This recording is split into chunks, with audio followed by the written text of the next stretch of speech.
So I called in earlier because I got a person who said that because I'm an atheist because I had a poor relationship with my father, and that other atheists had because they had poor relationships with their parents, that they automatically had to become atheists. And you'll hate your father. I think that's fundamentally wrong. I think it brings up a good talking point. Dan Barker. Sorry, No, it's fine. But, Tell me about your mother.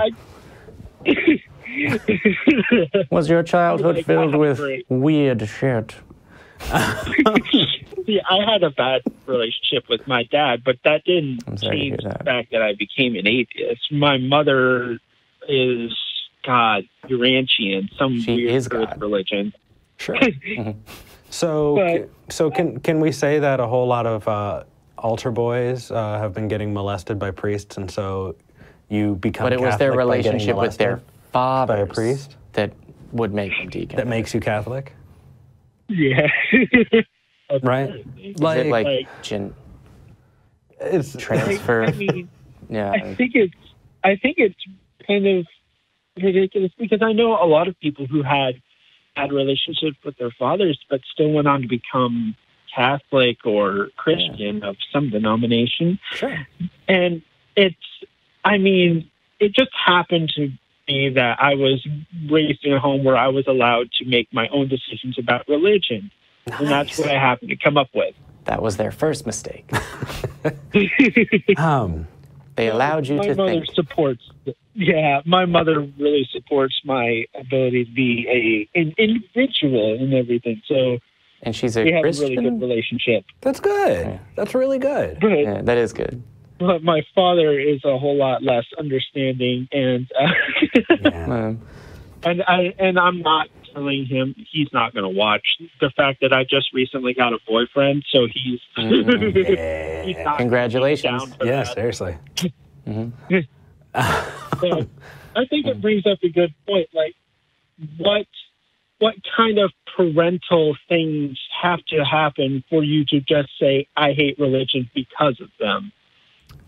It just seems, I think that brings up the point that some people may be in atheism for the wrong reasons. And I think that's a good place to start. Absolutely. Skepticism is not all atheists are skeptics. And for me, I think that is the right reason. So, having thought about what is true and how to determine what is true, and then coming to a mature, reasoned conclusion that the fuck is this is probably the best way to be. Yeah, and yes. really, as opposed to I rolled dice and this is the one that came up on the list. When I was a believer, it was absolutely clear to me that atheists were broken people. They had to be because they didn't have God to put them together. And so saying, oh, you must have a poor relationship with your family is just one way of them saying, well, of course, you're broken. And if you come to God, then it'll be fixed. You know, so it's a talking point that's been around for a really long time. And it's one that when you look at it to any reasonable degree, you'll see that that's just not, it's just not the case. But it is feeding into this larger idea that atheists are broken in one way or another. And if we just find that thing that's broken, then they'll see the truth of God. And that's just, it's offensive. It's offensive and it's like... And foolish. Yeah. So what are your thoughts, man? Did you give your thoughts? I mean, you know I always have thoughts. So many thoughts. About this? I've got so many thoughts, the best thoughts. Some of these thoughts you haven't even heard yet. I like that it's your favorite impression. I like that the camera's like on me. Yeah, it's because you're... thoughts trump anything else. Nice. So, man after my own sense of humor. Yeah. Well, congratulations on the freedom and the joyous liberation, whichever of those adjectives you want to apply to being atheist or getting a boyfriend. They both work very well. Nice. Is your is your boyfriend non-religious?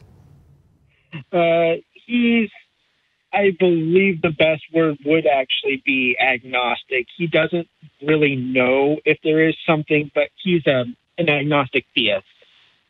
Okay. Okay. Sort of thing. Okay. He's on the fence, so he's probably going to be convinced one way or another when he's around me. Yeah. Thumbs up for rock and roll. Yeah. I forgot what point of yours I was going to piggyback on. This must be worries. how you feel All the time. All of the time. Yeah. Taste my own. I forget what I'm saying while I'm saying it, so I know how you feel. That's exactly. all right. Wait, what? What? No, Talking about going back to talking with your parents and what that means when you have a bad relationship with your parents and how that reflects on what you think about a God really presupposes that you have a relationship with someone else's imaginary friend. And that is on its face ridiculous. You don't need to have a specific kind of relationship with anybody to be able to say, hey, your imaginary friend is, imaginary. It's cool. You do your thing, whatever, but... Or to not accept their invitation to a really boring hangout with their imaginary friend where you sit and listen to some old dude ramble on for a little bit. Yeah. Watch this show. Sit and listen to a young dude ramble on for too much. And I just watched me rein him in. Hey, at least the young dude brings up better points. Woo! Most of the time. Some of the time. Yeah. All right. Skyler, I think we're going to move on unless you have anything else you want to Did you have another point or more to talk about? No, I think that is about all I wanted to talk about for today. Thank you for having me on.